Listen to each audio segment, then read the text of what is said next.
Janet Fitch's 1999 novel White Oleander examines the classic literary coming-of-age theme through the story of a young girl navigating a succession of foster homes after being torn from her mother. Poet Ingrid Magnussen has been raising her 12-year-old daughter, Astrid, as a single parent in Los Angeles, California. Astrid, much like her mother, is striking and free-spirited, and together they lead a somewhat secluded life. Everything changes when Ingrid begins a relationship with Barry Coker. She soon discovers his infidelity, and after several failed attempts to salvage their romance, Ingrid seeks revenge. She breaks into Barry's home and contaminates surfaces with a lethal mix of DMSO, an arthritis medication, and Oleander sap, which is fatal when absorbed through the skin. Barry dies. Ingrid is arrested, charged with murder, and imprisoned. With Ingrid behind bars, Astrid is placed in a series of foster homes. Her first placement is with Star, a recovering drug addict and former stripper who has 2 children of her own and 2 foster children. Star takes in foster children partly because her own children spent time in the foster system when her substance abuse prevented or from caring for them. By age 14, Astrid begins an affair with Star's live-in boyfriend, Ray, who grows increasingly distant from Star. During a violent alcohol-fueled confrontation over Astrid, Star shoots her, leaving Astrid with broken bones and hospitalized. While recovering, Astrid becomes dependent on Demerol, a painkiller she is prescribed, and begins abusing it.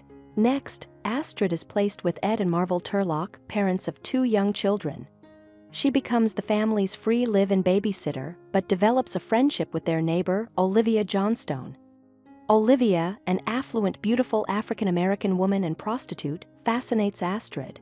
Olivia teaches her about power, money, and how women can leverage their femininity, but Astrid misinterprets these lessons, eventually using sexual acts as a form of currency. After getting drunk and spending a night at Olivia's home, Astrid is expelled from the Turlock's household. Her next placement is with Amelia Ramos, a Hispanic interior designer from Argentina, who lives in a spacious Hollywood home with a son suffering from AIDS. Amelia houses several Latina foster girls but tightly controls food, leaving them constantly hungry. Astrid in particular becomes malnourished and begins scavenging at school. Eventually, a new case manager arranges another placement with actress Claire Richards and her husband Ron. Here, Astrid thrives academically and develops an interest in art, though she grows increasingly resentful toward Ingrid while continuing to correspond with her mother in prison. Tensions rise as Claire suspects Ron of infidelity, culminating in Claire's suicide by overdose when Astrid is 17. Astrid is then placed in the McLaren Children's Center, typically the last refuge for children without foster placements. There, she befriends Paul Trout, a fellow foster child with an interest in art. Despite having endured hardships even worse than Astrid's, Paul becomes a loyal companion.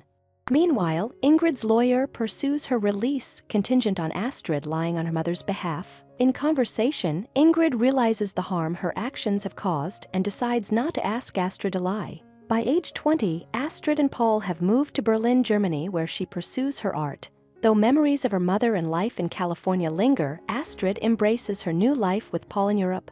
Thank you for watching. If you enjoy this video, leave a like and subscribe.